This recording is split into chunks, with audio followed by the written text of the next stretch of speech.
ஆண்டவரும் அருமை இரட்சகருமா இருக்கிற இயேசு கிறிஸ்துவின் நேற்று நாமத்துக்கு மகிமைப்படுவதாக.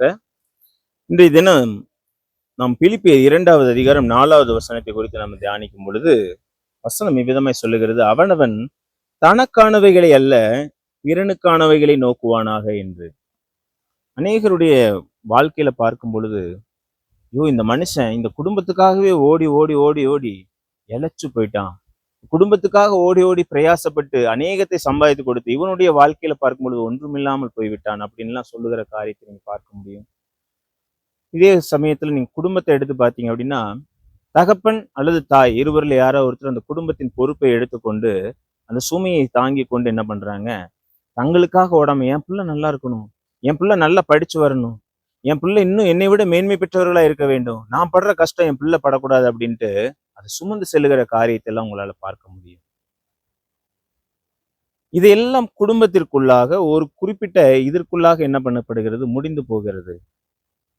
ஆனா வேதம் இவ்விதமாய் சொல்லுகிறது, தனக்கானவைகளை அல்ல பிறனுக்கானவைகளை தேடணும் அப்படின்னு சொல்லுகிறது. அப்போ நம்முடைய வாழ்க்கையில பிறனுக்கு நன்மை செய்கிற விதத்துல, மற்றவர்களுக்கு உதவுகிற விதத்துல, அவனுக்கு இப்போ நம்ம செய்யறதுனால அது நன்மையாய் பயக்குமா இல்ல தீமை உண்டாக்குமா என்பதை நம்ம அலசி ஆராய்ந்து அதன்படி நம்ம என்ன பண்ணணும், அதை செய்கிறவர்களாய் நம்ம காணப்படுவோமானால் அதைத்தான் ஆண்டவராகிய இயேசு கிறிஸ்து நன்மையாய் கருதுகிறார், பிரியமாய் கருதுகிறார். இன்றைக்கு நம்முடைய வாழ்க்கையில அப்படிப்பட்ட காரியத்திற்கு முக்கியத்துவம் கொடுக்கிறவர்களை நம்ம மாறணும். நம்முடைய குடும்பம், நம்முடைய பிள்ளைகள், நம்முடைய தாய் தகப்பன்மார் அப்படின்னு நம்முடைய என்ற அந்த குறுகிய வட்டத்துக்குள்ள இருந்து இந்த தேசத்துல இருக்கிற எல்லாருமே நம்முடையவர்கள் அப்படின்ட்டு இந்த தேசத்துல நல்ல காரியங்களை செய்கிறவர்கள் அவர்களும் நம்முடையவர்களாய் நீங்க கருதுகிறவர்களாய் மாறும் பொழுதுதான் தேவனுக்கு பிரியமுள்ள பாத்திரவான்களாய் மாறுவீர்கள். அல்லேலூயா.